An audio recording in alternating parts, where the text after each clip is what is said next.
¿Quién como Dios? Nadie como Dios. Un saludo para todos en el Señor. Vamos a tener hoy una noche especial, un tema bien especial que el Señor nos permite compartir. Pero antes, por supuesto que vamos a invocar la presencia del Espíritu Santo. El Espíritu de Dios que es finalmente el que nos puede dar palabras verdaderas, palabras de vida eterna, a través de nosotros, pobres instrumentos. Que ese mismo Espíritu disponga nuestra alma, nuestro corazón, para que podamos abrirnos a la acción de la gracia. Que no sean solamente ideas, conceptos, sino que en realidad sea un Espíritu el que se transmita. Llena este lugar con tu santa unción, quema con tu fuego nuestras vidas. Llena este lugar con tu santa unción y quema con tu fuego nuestras vidas. Espíritu Santo, te necesitamos. Espíritu Santo, queremos más de ti. Espíritu Santo, te necesitamos. Espíritu Santo, queremos más de ti. Ven Espíritu Creador, nuestras almas visita, y tu gracia infinita infunde al corazón. Tú eres el abogado, donde Dios viva fuente, fuego y amor ardiente y espiritual unción. Fuente de 7 dones, mano de Dios abierta, del Padre rica oferta, hálito inspirador. Infúndenos tu lumbre y con tu viva llama, el corazón inflama, dale fuerza y vigor. Aleja al enemigo, danos paz y victoria. Guíanos a la gloria, divino defensor. Obténnos conocerte, Espíritu Divino, vivir en ti, Dios Trino, y disfrutar de tu amor. Amén. Espíritu Santo, te necesitamos. Espíritu Santo, queremos más de ti. Espíritu Santo, te necesitamos. Espíritu Santo, queremos más de ti.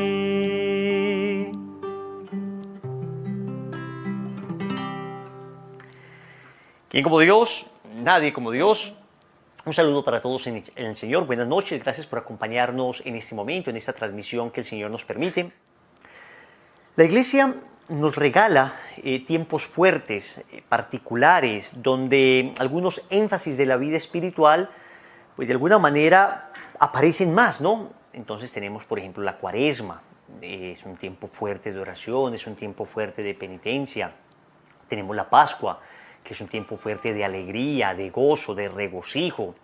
Tenemos el Adviento, que es un tiempo de preparación, es un tiempo de disponer nuestro corazón al nacimiento espiritual de Jesús. En fin, tenemos unos tiempos donde la Iglesia va marcándonos una serie como de indicaciones, de luces, para que nuestra vida espiritual no sea una cuestión así pues llana, solo recta, una cuestión pues sin ningún tipo como de encarnación en la vida, sino que la Iglesia nos va llevando a que la vida espiritual se encarne en nuestra propia vida y entonces que haya momentos particulares, repito, donde se hacen algunos énfasis.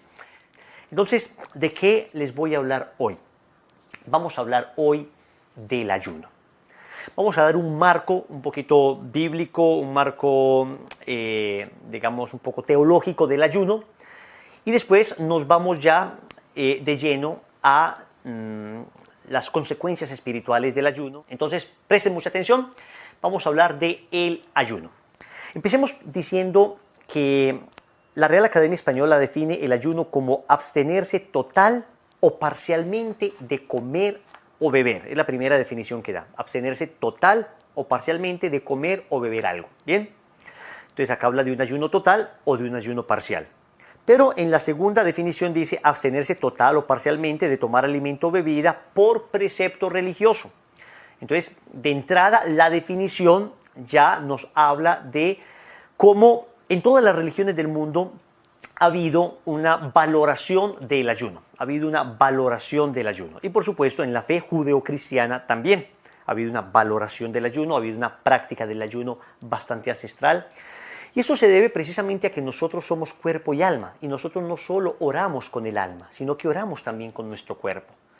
Entonces, desde tiempos muy primitivos, se entendió que ofrecer el sacrificio de abstenerme de algo tan natural como comer, de algo tan bueno como comer, ofrecer este sacrificio representaba un culto agradable a Dios. Era una manera de expresar, aún con mi cuerpo, un culto a Dios.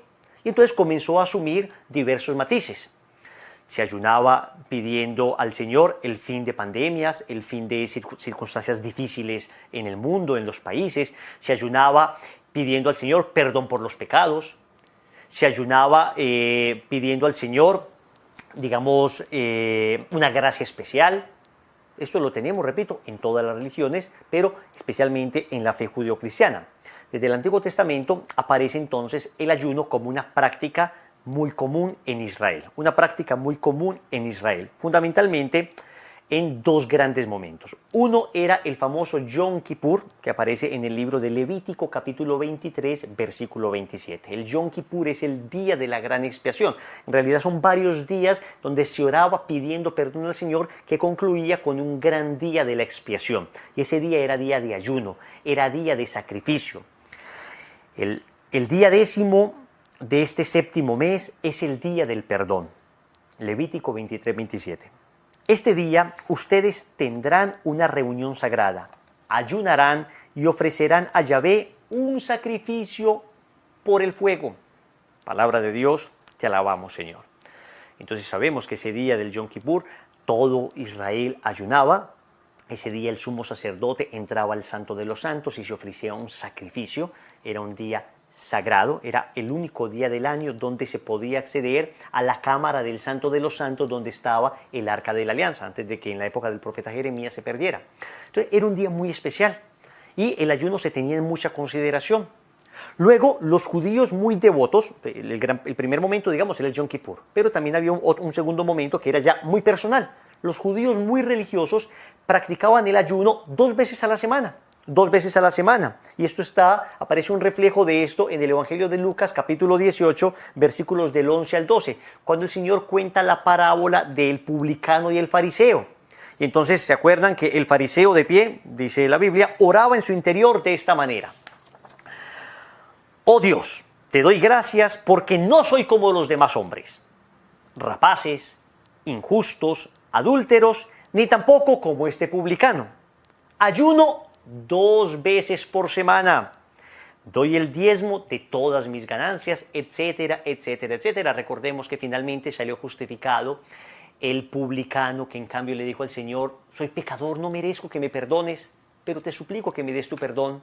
Soy un hombre malo, ten compasión. Y Dios perdonó al que se humilló. Entonces acá vemos incluso cómo el ayuno podía ser utilizado de una manera equivocada. Y por eso ya desde el Antiguo Testamento el Señor sentenciaba los ayunos que se hacían con un mal espíritu. Isaías capítulo 58, versículos del 3 al 11. Decía Yahvé, y se quejan, ustedes pueblo mío, se quejan. ¿Por qué ayunamos y tú no lo ves? Nos humillamos y tú no lo tomas en cuenta. Porque en los días de ayuno ustedes se dedican a sus negocios y obligan a trabajar a sus obreros. Ustedes ayunan entre peleas y contiendas y golpean con maldad. No es con esta clase de ayunos que lograrán que se les escuchen sus voces allá arriba. ¿Cómo debe ser el ayuno que me gusta? ¿O el día en que el hombre se humilla? ¿Acaso se trata nada más que de doblar la cabeza como un junco o de acostarse sobre sacos y ceniza? ¿A eso llamas ayuno y día agradable a Yahvé? Miren lo que está diciendo el Señor. Acá no hay una recriminación propiamente contra la práctica del ayuno, sino contra el espíritu que estaba animando esa práctica del ayuno. Era un ayuno, una práctica religiosa desencarnada de la realidad. Una práctica religiosa más bien con la que se estaba encubriendo una vida licenciosa. Y entonces, acá viene a decir el Señor, ¿no saben cuál es el ayuno que me agrada? Romped las cadenas injustas, desatar las amarras del yugo, dejar libres a los oprimidos y romper toda clase de yugos. Compartirás tu pan con el hambriento, los pobres sin techo entrarán a tu casa, vestirás al que ves desnudo y no volverá la espalda a tu hermano. Entonces tu luz seguirá como la aurora y tus heridas sanarán rápidamente. Tu recto obrar marchará delante de ti y la gloria de Yahvé te seguirá por detrás. Entonces, si llamas a Yahvé, responderá. Cuando lo llames dirá, aquí estoy. Si en tu casa no hay más gente explotada, si apartas el gesto amenazante y las palabras perversas, si das al hambriento lo que deseas para ti y sacias al hombre oprimido, brillará tu luz en las tinieblas y tu oscuridad se volverá como la claridad del mediodía. Yahvé te confortará en cada momento, en los lugares desérticos te saciará, te rejuvenecerá, serás como huerto regado, cual manantial de agua inagotable. Palabra de Dios, te alabamos, Señor. Ya desde el Antiguo Testamento, entonces, el Señor estaba vinculando el ayuno, una práctica religiosa, a la caridad. Aquello que yo dejo de comer es aquello, de todas maneras, con lo que debo ayudar a otras personas. Hay un vínculo entre ayuno y caridad, entre ayuno y justicia, entre ayuno y ayuda al necesitado. También en Zacarías capítulo 7, versículo 5, dice, esto es lo que dirás a todos los residentes del país y a los sacerdotes. Cuando ustedes han ayunado y llorado en julio y en septiembre durante 70 años, ¿lo han hecho realmente por mí? ¿Lo han hecho realmente por mí? El Señor ya estaba apelando a la raíz profunda que tiene el ayuno. Y es que el ayuno puede hacerse por motivos estéticos, por motivos de vanidad. Hoy tenemos los ayunos intermitentes, después de muchos años donde se despreció el ayuno como una práctica religiosa, como una práctica neandertal, una práctica medieval. Ahora resulta que la medicina está reivindicando el ayuno como una práctica saludable para el cuerpo. Entonces tenemos que el ayuno intermitente, tenemos una cantidad de prácticas de ayuno que se le recomienda a la gente, que por supuesto el ayuno va a desintoxicar el cuerpo de toxinas, una cantidad de cosas que es muy bueno que se sepa, que finalmente lo que llevamos siglos haciendo, pues tiene razón de ser. Dios no nos iba a pedir algo que terminara dañando nuestro cuerpo. Pero ahora se está reivindicando el ayuno desde la medicina, pero en cambio sigue pareciendo extraño el ayuno como carácter, digamos, con un carácter religioso, con un carácter espiritual. Sigue pareciendo extraño un ayuno que se haga por amor a Dios. Si el ayuno se hace por mi cuerpo, maravilloso. Aplausos. Si el ayuno se hace por amor a Dios, fanáticos, locos, ¿por qué hacen este tipo de cosas? Y por eso hoy Dios nos pregunta, ¿estos ayunos lo han hecho realmente por mí? Pues puede tener motivos estéticos, pero también puede tener motivos de vanidad. También puede tener motivos de vanidad. Puede uno pensar que este ayuno me hace ver más santo. Yo que estoy ayunando soy mejor que otras personas. Yo que sí estoy ayunando, acabo de empezar mi proceso de conversión y mire, este lleva 10 años en la conversión y no hace tanto ayuno como yo, porque yo hice el ayuno de los 40 días y este no, yo soy más santo que él. Cuidado, cuidado, cuidado. El profeta Jeremías capítulo 14 versículo 12 dice, cuando ayunen, yo no oiré su clamor, y cuando ofrezcan holocaustos y ofrendas, no lo aceptaré, sino que los consumiré con espada, con hambre y con pestilencia. ¿Y por qué? Porque en ese momento Israel estaba viviendo una circunstancia bien fuerte.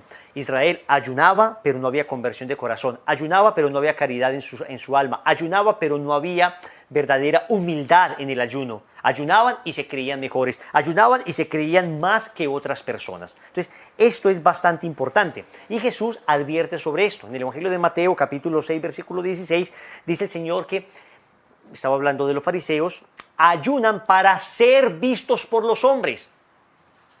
El motivo que nos llama a ayunar es el amor a Dios, es la humillación por mis pecados, es la súplica reverente a Dios para que nos ayude, es el reconocimiento de mi pequeñez, el reconocimiento de que por mis propios medios no soy capaz de nada y necesito tu ayuda, es ofrecer en holocausto mi propio cuerpo y este sacrificio que me implica dejar de comer. Estoy inspirado por verdaderos motivos de amor. Cuando ayunan, ¿lo hacen por mí? O en cambio, ser visto por los demás, contarle a la gente que ayuno. En cambio, motivos estéticos. En cambio, formalismos religiosos. Me exigen ayunar, no sé ni por qué lo hago, pero lo hago, ¿no? sin un sentido profundo.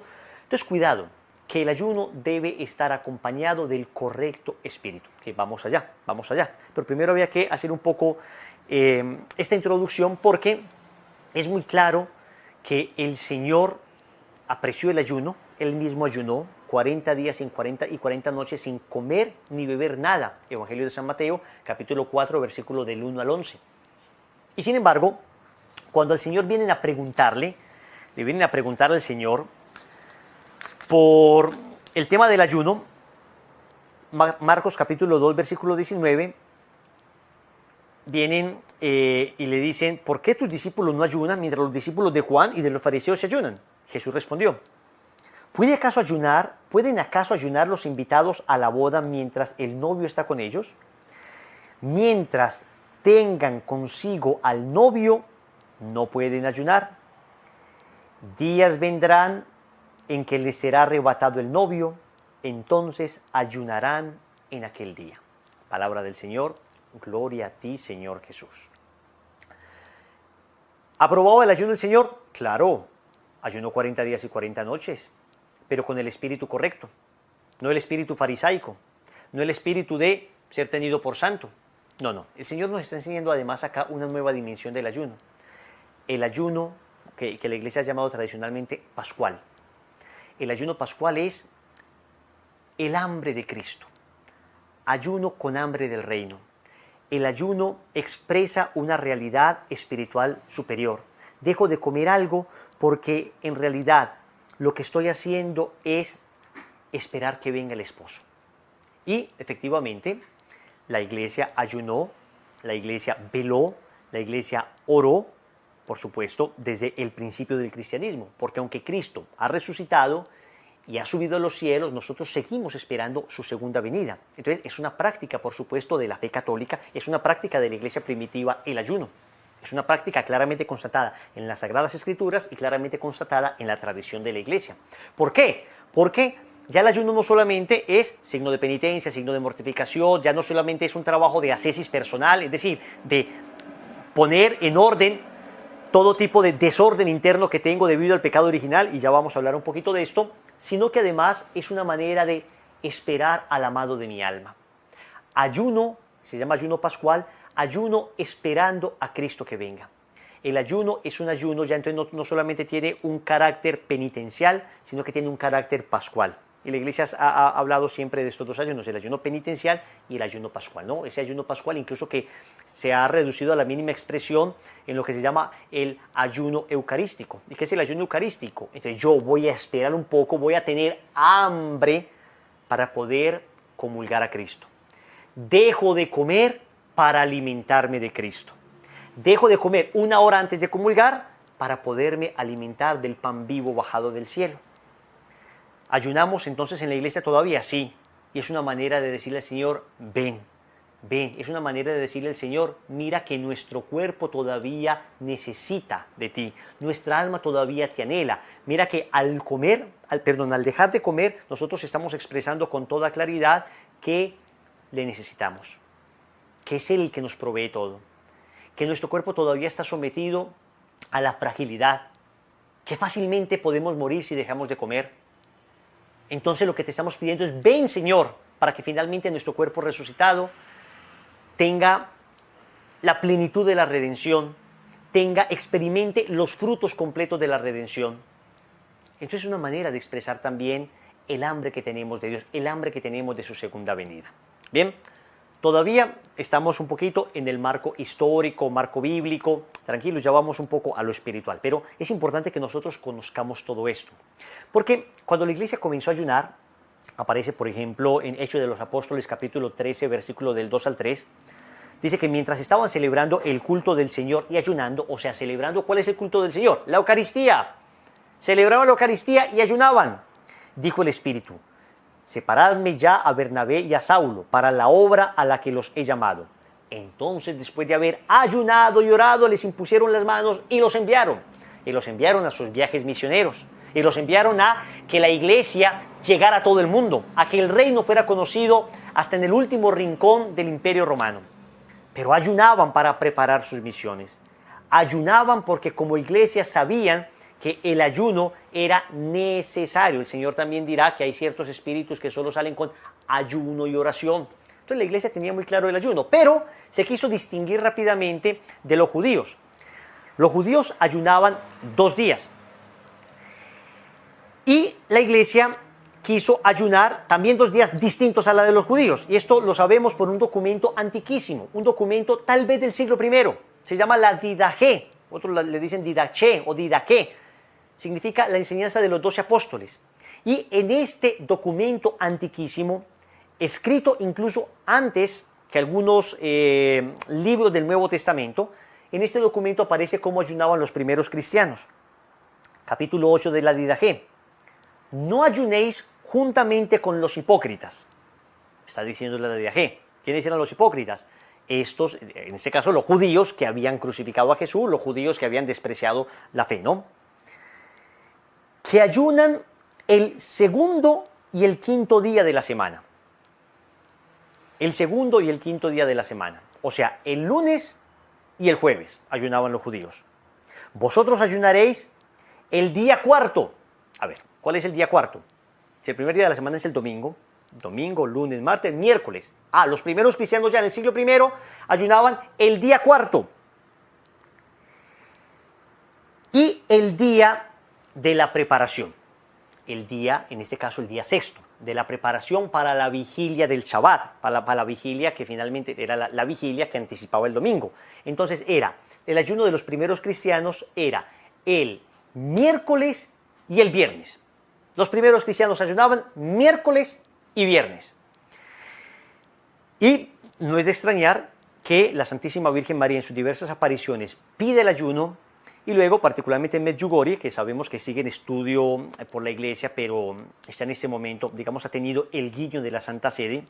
Los últimos visitadores que han estado en Medjugorje han dicho definitivamente acá hay algo sobrenatural, todavía no está determinado como una obra, una aparición del todo verdadera, está en sus últimos detalles. La iglesia sigue en estudio, pero ya permitieron las peregrinaciones públicas otra vez, los frutos espirituales son evidentes, en fin, nosotros como Lazo siempre nos sometemos al juicio de la iglesia. Pero quienes hemos tenido el regalo de Dios de estar allí, sabemos que hay enormes bendiciones y que nos ha tocado experimentar unas cosas realmente sorprendentes en ese lugar, milagros verdaderamente extraordinarios.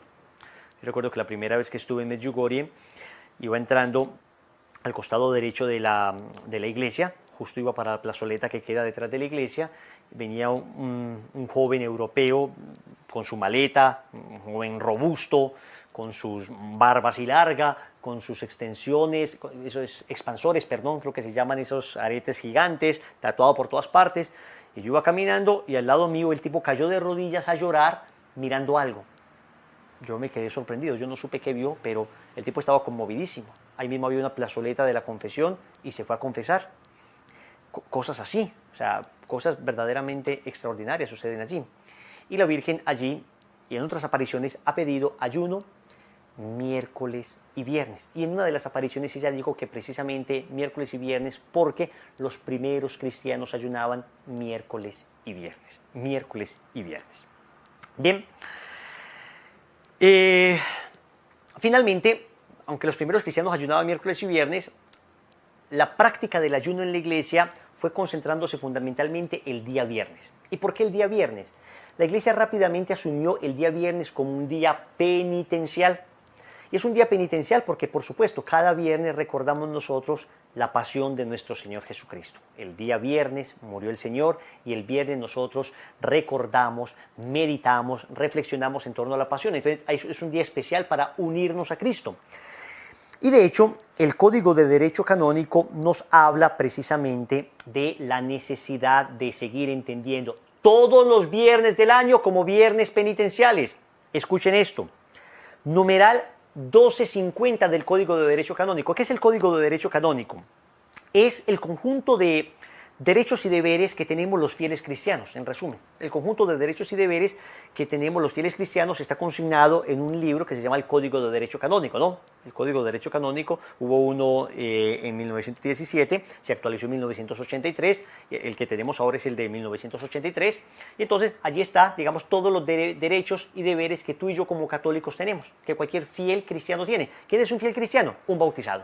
Todos los que somos bautizados somos fieles cristianos. Dentro de los fieles cristianos hay laicos, somos nosotros, y están los clérigos, que son pues, los sacerdotes, ¿no? Pero acá aparece el conjunto de derechos y deberes de todos, ¿bien?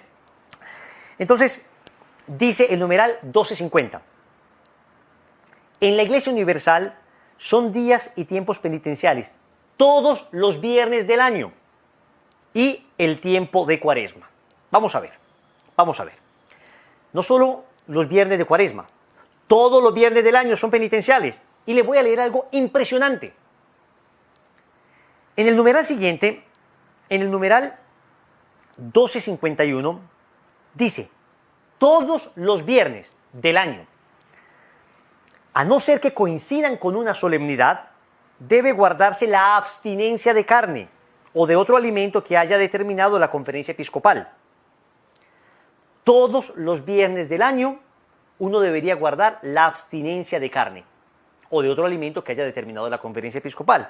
Ayuno y abstinencia se guardarán miércoles de ceniza y viernes santo. Vamos a ver. No solo los viernes de Cuaresma se debe abstener uno de carne, sino todos los viernes del año. Wilson, ¿qué es esto? Esperen, por supuesto que la conferencia episcopal de cada país regula si efectivamente en el país la conferencia episcopal decide que en este país todos los viernes se sigue guardando abstinencia de carne, tú y yo lo debemos hacer. Hay conferencias episcopales que dicen, esta práctica se puede reemplazar, la práctica de la abstinencia de carne, se puede reemplazar por una práctica espiritual. Pues resulta que aquí en Colombia, la conferencia episcopal ha dicho, la abstinencia de carne de todos los viernes del año se puede reemplazar con una práctica espiritual. Ya se los voy a leer, pero quiero volver a esto. La Iglesia nos pide 2 ayunos de precepto. De precepto significa que de los 365 días del año, solo 2 veces en el año la Iglesia te pide ayuna. Te lo mando como Madre Iglesia. Es decir, lo que nos está mandando es lo mínimo necesario. Lo mínimo necesario. ¿Y cuáles son esos 2 días que hay que ayunar? Miércoles de ceniza, Viernes Santo. Se guarda abstinencia de carne ambos días y además se ayuna. ¿Cómo se ayuna? ¿Cómo ha ayunado tradicionalmente la Iglesia? Ha ayunado con una comida completa al día y 2 medias comidas. Es decir, uno come normalmente 3 veces al día. Entonces dice la Iglesia que una de ellas sea comida completa, idealmente el desayuno, y almuerzo y cena, medias comidas. Ese es el ayuno más o menos que tiene la Iglesia y que tenía la Cuaresma, óigame bien, antes del Código del 83, durante toda la Cuaresma se ayunaba así. Los 40 días se invitaba a los cristianos a ayunar toda la Cuaresma, una comida al día fuerte y 2 medias comidas en los otros 2 momentos, ¿no? Claro, uno podría variar, ¿no? Uno podría decir, no, voy a desayunar la mitad de la porción, almuerzo bien y ceno la mitad de porción. En fin, había diferentes maneras, pero este era el ayuno que se hacía durante 40 días. Durante 40 días. Ahora se ha llevado a la mínima expresión esto. Miércoles de ceniza y Viernes Santo. Miércoles de ceniza y Viernes Santo. Es, repito, la mínima expresión. La mínima expresión. Pero es obligatorio. Obligatorio. Hombre, pues si uno quiere ser un buen católico, pues uno entiende que la Iglesia me está conduciendo de alguna manera a tener un sentido de mortificación. Porque, dice el Código también, todos los fieles, cada uno a su modo, están obligados por ley divina a hacer penitencia. Entonces la penitencia no es algo así como una opción que yo tengo en la vida espiritual. No es algo así como un consejo. Existen consejos en la vida espiritual. Qué rico que tú hicieras la coronilla de la misericordia todos los días. Eso es un consejo, eso no es una obligación. Tú como católico no tienes el deber absoluto de hacer la coronilla. Que la hagas, maravilloso. Que seamos devotos, maravilloso, pero no es un deber absoluto. Pero atento, cuando se dice que estamos obligados por ley divina a hacer penitencia, significa que esto no es una opción. Debemos hacer penitencia. El ayuno es una forma de penitencia. La abstinencia de carne, otra forma de penitencia. Bañarme con agua fría en lugares templados, otra forma de penitencia. Porque en lugares calientes bañarme con agua fría no es una forma de penitencia, es una forma de alivio. Pero dejar de tomar café, a los que nos gusta el café, una forma de penitencia. De alguna manera tenemos que entender que la vida espiritual comporta penitencia. Y el Señor lo ha dicho claramente, Evangelio de San Mateo, capítulo 16, versículo 24. El que quiera venir en pos de mí, niéguese a sí mismo. Ese negarse a sí mismo y tomar la cruz significa penitencia. Significa penitencia. Entonces dice el código que la conferencia episcopal puede determinar con más detalle el modo de observar el ayuno y la abstinencia, así como sustituirlos en todo o en parte por otras formas de penitencia, sobre todo por obras de caridad y prácticas de piedad. Pues muy bien, juiciosamente me puse a buscar en la conferencia episcopal qué había al respecto y tenemos un decreto, el decreto C1 de 2015 de la Asamblea Plenaria de la Conferencia Episcopal que regula esto. Entonces la Conferencia Episcopal que dice aquí específicamente en Colombia y tú en tu país debes buscar exactamente cuáles son las disposiciones de la Conferencia Episcopal. Dice, los demás viernes del año, en el parágrafo 2 del artículo 36, estoy leyendo, los demás viernes del año que no coincidan con una solemnidad, los fieles mayores de 14 años pueden cumplir el precepto de la abstinencia privándose de carne o de otro alimento habitual de especial agrado para las personas. Ya nos está diciendo acá, hombre, todos los viernes del año se puede cumplir la abstinencia privándose o de carne o de otro alimento. Los viernes del año que no sean de cuaresma. Y después dice en el parágrafo 3, la abstinencia puede suplirse, con excepción de los viernes de cuaresma, por un acto determinado de mortificación, de piedad, de caridad, de limosna o de apostolado. Vamos a ver. Entonces, durante la cuaresma, abstinencia de carne. Bien, todos los viernes. Los otros viernes del año son penitenciales. Si usted quiere hacer todos los viernes del año abstinencia de carne, qué buena mortificación, qué buena mortificación. Pero si no, usted tiene que saber que el viernes usted, que no está absteniéndose de carne, los viernes que no son de cuaresma, usted no se está absteniendo de carne, pero está pensando cómo voy a reemplazar esta abstinencia de carne. Voy a orar el rosario por esa intención, voy a hacer un ayuno por esa intención, voy a, de alguna manera, dice acá, que puede suplirse. Entonces yo necesito suplir esto. Pero los viernes debemos mantener nosotros el hecho de que estamos en mortificación. Los viernes son viernes de ayuno, de mortificación, de penitencia. Esto es importante entonces saberlo. Estas eran como unas disposiciones, digamos, una introducción, sobre todo desde el aspecto bíblico y desde el aspecto canónico, para que nos ubiquemos un poco, pero ya vamos un poco más al aspecto espiritual. ¿Por qué es importante el ayuno? Nosotros sabemos que estamos heridos por el pecado original y que el pecado original ha significado para nosotros un desorden interno. Un desorden interno que, a pesar de que hemos sido bautizados, dice el Catecismo de la Iglesia Católica, persisten en nosotros las consecuencias del pecado original. Entonces, nosotros internamente tenemos unas tendencias desordenadas, tendencias naturales, pero que se han desordenado. Entre ellas, la tendencia, por ejemplo, a comer. Es una tendencia natural. Hombre, tengo ganas de comer. ¿Es por el pecado? No, es porque eres ser humano, porque Dios te creó así, porque si no te diera una tendencia natural a comer, morirías de hambre. En cambio, Dios grabó en nuestro corazón una tendencia natural a comer. Bien. Pero resulta que el pecado original desordenó esa tendencia. Y esto que era natural, ahora se desordenó. Sigue siendo natural, pero se ha desordenado. Ahora no comemos para vivir, sino que pareciera que vivimos para comer. Y es curioso que el primer precepto que Dios nos dio al momento de crearnos, en cabeza de nuestros primeros padres, Adán y Eva, fuera un precepto de ayuno. El primer precepto que Dios les dio es: no coman del fruto prohibido. No coman. O sea que el tema del ayuno no es un tema secundario en la vida espiritual. El tema de dejar de comer no es un tema baladí, no es un tema tangencial, es un tema que está en la raíz de la vida espiritual, en la raíz de la vida espiritual. Y quiero, ahora para entender un poquito esto, para ilustrar un poquito esto, leer de la última parte del libro, Me encontré con Jesús ahora que sigue, del capítulo 3, quiero leer la parte sexta del capítulo 3. Dice, es frecuente escuchar a personas hablar de dietas a través de las cuales regulan la cantidad de alimento que toman, generalmente por razones de salud o de estética. Hoy nadie se escandaliza por esto. Pero si un católico dice que está ayunando para fortalecer su vida espiritual, el asombro llega hasta la acusación de fanatismo. De nuevo, si se deja de tomar alimento para un beneficio corporal está bien, y todos estamos de acuerdo. Pero si se hace para un beneficio espiritual, ¿es fanatismo? Esa es la mentalidad mundana de la que nos debemos liberar. Entonces vamos a desarrollar una serie de beneficios espirituales que trae el ayuno. El ayuno trae consigo muchos beneficios para el alma. El mismo Jesús ayunó 40 días y 40 noches, Mateo capítulo 4 del 1 al 11, mostrándonos la importancia del mismo. Al igual que Moisés antes de recibir las tablas de la ley, o que Elías antes de encontrar al Señor en el monte Horeb, Jesús orando y ayunando se preparó a su misión, cuyo inicio fue un duro enfrentamiento con el tentador. Cuando el demonio le dice a Jesús que convierta las piedras en pan, el Señor le increpa manifestando la razón profunda del ayuno. Está escrito, no solo de pan vive el hombre, sino de toda palabra que sale de la boca de Dios.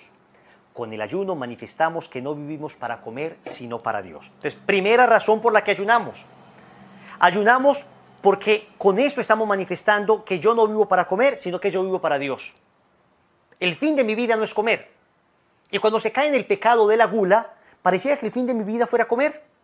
Y hay culturas que han sobreexaltado tanto el alimento y la comida que se ha caído casi en una idolatría de la comida, y la idolatría del gusto, la idolatría de la buena mesa. Les hablo a una persona a la que le gusta la buena mesa, les hablo a una persona a la que le encanta rodearse de amigos, una persona que entiende que la comida también es signo de unión, y no estamos satanizando de ninguna manera la comida, pero estamos diciendo que hay que ponerla en el orden que Dios la estableció, en el orden que Dios la estableció. El profeta Isaías advierte contra ese pensamiento mundano de los que solo viven para su cuerpo, olvidando su vida espiritual. Abro comillas, pero prefirieron reír y divertirse. Mataron bueyes y degollaron ovejas. Comieron carne y bebieron vino. Comamos y bebamos, que mañana moriremos. Isaías capítulo 22, versículo 13. La mentalidad mundana de hoy. Cuando me centro tanto en la comida, cuando para mí la comida lo es todo, la comida tiene una razón de ser. La comida no es un fin en sí mismo, es un medio de subsistencia de mi vida biológica. Pero el centrarme excesivamente en la comida me despista de la eternidad, me despista de entender que yo estoy hecho para algo más grande que esta mera vida terrena, que estoy hecho para vivir eternamente y que mi cuerpo, que es una bendición de Dios, en todo caso, aunque lo alimente muy bien, terminará en el sepulcro, terminará en el sepulcro. Entonces, por eso hay que ordenar eso. Comamos y bebamos que mañana moriremos, es la manera de decir, lo único que importa es disfrutar acá. Cuidado, mentalidad mundana. Los que así viven son los enemigos de la cruz de Cristo, los que se burlan de aquellos que se mortifican y lo consideran algo tonto, aquellos, comillas, cuyo final es la perdición, cuyo Dios es el vientre y cuya gloria está en su vergüenza, que no piensan más que en las cosas de la tierra. Filipenses capítulo 3, versículo 19. San Pablo dice, muchos viven como enemigos de la cruz de Cristo, a los que les espera la perdición, dice San Pablo. Y dice, su Dios es su vientre. Qué curioso que San Pablo esté diciendo acá, enemigos de la cruz de Cristo, aquellos cuyo Dios es el vientre. Pareciera que estuviera diciendo los enemigos de la cruz de Cristo. En este caso se está refiriendo específicamente a aquellos que idolatran la comida, aquellos que idolatran el comer y beber porque mañana moriremos, que acusan a los que ayunan como fanáticos. Con el ayuno nos liberamos de esta mentalidad y así dejamos de alimentarnos temporalmente con alimento material para sentir el hambre del alimento espiritual. Y dice Benedicto XVI, privarse del alimento material que nutre el cuerpo facilita una disposición interior a escuchar a Cristo y a nutrirse de su palabra de salvación. Entonces, acá hay una segunda razón por la que ayunamos. Ya dijimos, porque no vivimos para comer, sino que vivimos para Dios. Pero además, el privarnos de alimento, el sentir el hambre, porque cuando uno ayuna comienza a sentir un poco de hambre, entonces ese sentir el hambre nos da una disposición interior a escuchar a Cristo y a nutrirse de la palabra de salvación. Ustedes se dan cuenta que cuando uno está repleto, cuando uno ha comido hasta la saciedad, cuando el postre entró, pero casi que a llenar el último espacio que faltaba por llenar del estómago, se dan cuenta que es muy difícil orar. Uno empieza a orar, está distraído, está embuchado, está lleno, adormecido, hasta biológicamente hay una reacción del cuerpo que entiendo se llama marea alcalina, que el cuerpo necesita gastar mucha fuerza para digerir y entonces pareciera que el cuerpo perdiera fuerza para comunicarse con Dios. Wilson, entonces está mal. No está mal. Atento, yo no estoy diciendo que esté mal comer. Repito, no estoy satanizando la comida. Y repito, les hablo a una persona que gusta de la buena mesa, que gusta de la comida. Me gusta incluso preparar algunas cosillas, me parece agradable, pero cuidado, cuidado, que todo tiene que estar en su orden. Que no vaya a ser que por estar demasiado saciado de alimento material, no me provoque el alimento espiritual. Con el ayuno y la oración, le permitimos que venga a saciar el hambre más profunda que experimentamos en lo íntimo de nuestro corazón, el hambre y la sed de Dios. Entonces, como cuerpo y alma están tan unidos, recuerden que nosotros no somos un pedazo de cuerpo y un pedazo de alma, no, cuerpo y alma en nosotros forman una unidad sustancial. De alguna manera, el experimentar un poco de hambre y sed es una manera de recordarle a nuestro cuerpo el hambre y sed que debemos tener de eternidad. Por otra parte, cuando ayunas bien, recibes mucha fuerza en tu voluntad para luchar contra las tentaciones.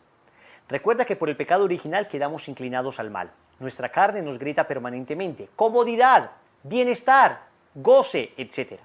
Estas cosas no son malas en sí mismas, pero cuando esas invitaciones van acompañadas de algo pecaminoso, entonces se deben rechazar. Muy claro que nos gusta dormir, pero cuando dormir significa dejar de atender compromisos necesarios, hombre, claro que hay un pecado de irresponsabilidad. Entonces, cuidado. El problema es que pronto hará lo que no es lícito el que se permite hacer todo lo lícito. Escuchen esta regla de la vida espiritual. Pronto hará lo que no es lícito, lo que se permite hacer todo lo que es lícito, decía San Clemente de Alejandría. Si no te acostumbras a negarte algunas cosas en sí mismo buenas, cuando aparezcan las tentaciones y se te propongan las cosas malas, no podrás resistirlas. Por eso ayunamos, porque necesitamos fortalecer nuestra voluntad y así conformarnos a la voluntad de Dios. Escuchen esto. ¿Comer el viernes, almorzar normalmente, está mal? No. Entonces, ¿por qué lo dejamos de hacer si no está mal? Porque estoy aprendiendo a dejar algo lícito, a entrenar mi voluntad en dejar cosas lícitas para que cuando se me presente lo ilícito, mi voluntad ya esté fortalecida. Recuerden que la voluntad funciona como un músculo. Si no se ejercita, es flácida. Y al ser flácida, entonces cuando necesito ser una persona voluntariosa para rechazar el pecado, para rechazar lo inmoral, como no he ejercitado el músculo de la voluntad, dejando cosas lícitas, cuando venga lo ilícito, no seré capaz de resistir. Quizás hasta hoy hemos sido como niños malcriados que exigimos la satisfacción de todos nuestros caprichos. Pero ahora, con el ayuno, estamos educando nuestra voluntad y le estamos diciendo a nuestros apetitos desordenados que no tienen más autoridad sobre nosotros. También sucede que en ocasiones nos sentimos atados por alguna debilidad. Entonces ya no solamente, digamos, son las inclinaciones, sino que efectivamente a veces nos sentimos atados por alguna debilidad. Tenemos algún pecado del que no hemos sido capaces de salir. Nos confesamos, oramos y buscamos consejos, pero nada parece funcionar. ¿Con cuánta gente he hablado yo, muchachos? ¿Con cuánta gente he hablado yo que se me acerca? He luchado contra este vicio, he luchado contra este pecado y me confieso cada tanto y oro y nada, no soy capaz. Lo que falta es ayunar. Es increíble la fuerza que nos da el ayuno en la lucha contra nuestra debilidad. Cuando oración y ayuno se unen, son una verdadera bomba espiritual que arrasa con todo nuestro pecado. Desde el inicio de mi conversión empecé a ayunar todos los viernes a pan y agua. Por experiencia, te puedo decir que cuando por alguna razón no podía hacerlo, sentí en mí el resurgir de viejas tentaciones que cuando ayunaban estaban prácticamente derrotadas. Cuando se ayuna con devoción, en clima de oración, los efectos espirituales son bastante perceptibles. Eso se los digo. Claro, he tratado de ayunar todos los viernes, como nos lo pide el movimiento, y luego había algunas épocas, particularmente diciembre, recuerdo, en diciembre uno tiene como la tendencia a desordenarse un poco al salir a vacaciones, entonces los horarios que uno seguía con orden terminan perdiéndose. Vienen los primos, viene la familia, vamos a un centro comercial, alguna cosa, entonces muchas veces uno durante esos diciembres pues terminaba, se me pasó, no ayuné hoy, así 2 o 3 viernes, no ayuné.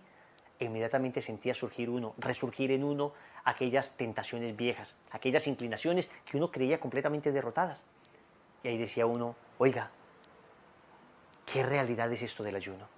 ¿Qué fuerza espiritual da el ayuno? ¿Qué poder en el espíritu? ¿Qué arma poderosa tenemos con el ayuno? ¿Cómo no aprovecharla más? Siempre que alguien se me acerca para decirme que le ayude en la lucha contra una debilidad porque sienten que lo han intentado todo y no ha funcionado nada, les pregunto, ¿cómo estás haciendo tu ayuno? La inmensa mayoría de veces se me quedan mirando extrañados por la pregunta. ¿Ayuno? No hago ayuno. Entonces le digo, he ahí el problema. Debo decir como testimonio casi infalible que cuando se empieza a ayunar no hay pecado que no se logre vencer. Una joven llamada Leslie, que al parecer tenía un carácter demasiado fuerte, me dijo como testimonio, en la preparación para la consagración nos enseñaron a ayunar acompañando el ayuno con la oración. También nos enseñaron a hacer pequeñas mortificaciones. Ha sido una herramienta muy valiosa. He adquirido poco a poco el dominio propio. No había poder humano que me controlara. Esa fue la única forma de controlar mi impulsividad al hablar, al actuar y al pensar. Así pongo en práctica el menos de mí y más de Dios. Qué testimonio tan lindo. Personas con mal carácter, personas que tienen esos caracteres explosivos, que se muerden la lengua para no ofender, que uno nota que hay un esfuerzo soberano, que no es que no quieran, sino que les puede su carácter y terminan dañando a las personas, terminan haciendo comentarios ásperos, terminan hiriendo. Y lo he intentado todo y no he sido capaz. Bueno, a ayunar más, a ayunar más. El Señor nos está dando una herramienta extraordinaria, el ayuno. Y aunque es benéfico en la lucha contra cualquier debilidad, cuando se trata del pecado de lujuria, el ayuno es indispensable. En efecto, todo pecado de lujuria supone una idolatría al placer que le pone por encima de la voluntad de Dios. O sea, todo el que peca por lujuria, de alguna manera está idolatrando el placer. Dios me ha dicho no esto, y yo prefiero adorar el placer que adorar a Dios. Todo pecado de lujuria es un pecado idolátrico. Adoro el placer. Entonces, lo que con más fuerza debemos mortificar es el placer. Claro, con la lujuria adoro el placer, con más fuerza debo mortificar el placer. Esto se hace con el ayuno. Tomás de Kempis escribe en La imitación de Cristo, refrena tu gula y refrenarás más fácilmente toda inclinación de la carne. San José María Escrivá de Balaguer decía que la gula es la vanguardia de la impureza. Definitivamente, los placeres de la mesa preparan los de la carne. Si de verdad quieres salir de la esclavitud de la lujuria, debes empezar a ayunar a pan y agua ahora mismo. Pero además, tal vez en nuestra vida pasada cometimos muchos pecados. Entonces, vamos a recapitular un poco. Tenemos que, con el ayuno estamos diciendo, yo no vivo para comer, vivo para Dios. Con el ayuno estamos sintiendo hambre y sed de Dios.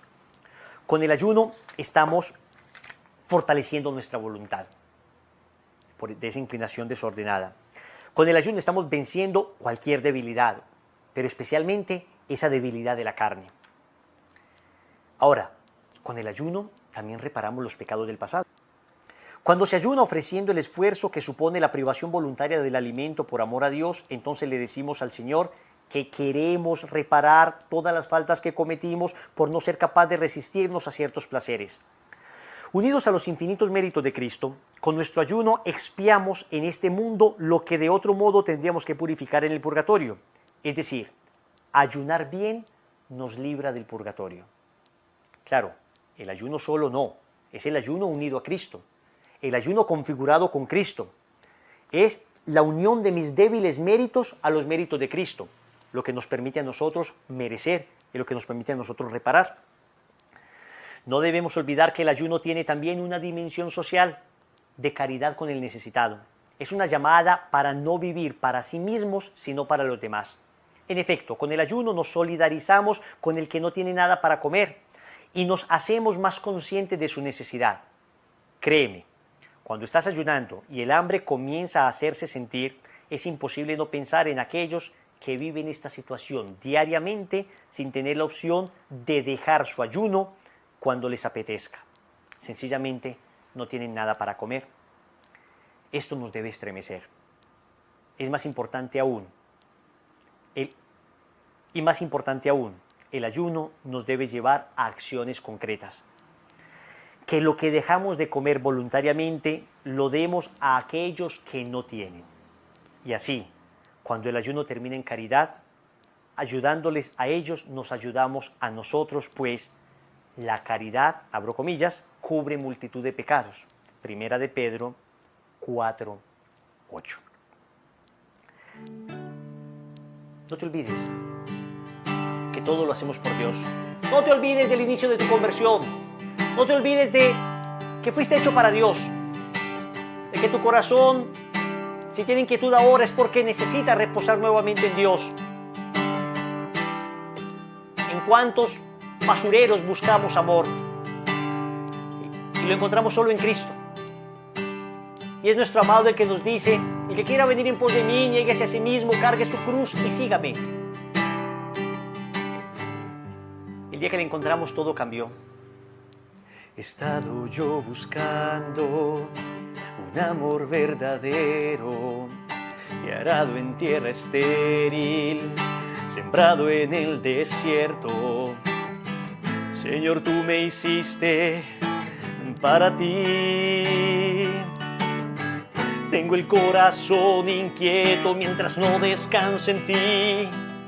Yo deforme como era, te buscaba afuera, sin saber que tú estabas tan dentro de mí. Te he encontrado al fin y no puedo describir este amor que experimento. Es fuego que quema dentro. Tú me has encontrado a mí, al fin lo entendí. Qué tarde te he amado y tú me has esperado. Ya nada nos separará, pues después de encontrarte ya no pienso dejarte ni un segundo. Completo estoy al fin.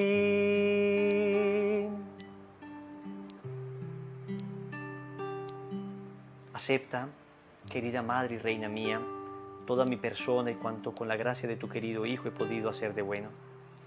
Yo mismo no soy capaz de conservarlo, dadas mi debilidad e inconstancia y la forma en que me combaten continuamente mis enemigos espirituales. Ve todos los días caer por tierra los cedros del Líbano y convertirse en aves nocturnas las águilas que volaban en torno al sol. 1000 justos caen a mi izquierda y 10.000 a mi derecha. Mas yo confío en ti, mi poderosa y más que poderosa Madre. Tenme que no caigan, conserva mis bienes que no me saqueen, protege en mí la vida divina, defiende a quien a ti sea consagrado. Yo te conozco bien y en ti confío, eres la Virgen fiel a Dios y a los hombres, que no dejas perder nada de cuanto a ti se confía. Eres la Virgen poderosa, nadie podrá hacerte daño, ni perjudicar tampoco a los que tú amas. Amén.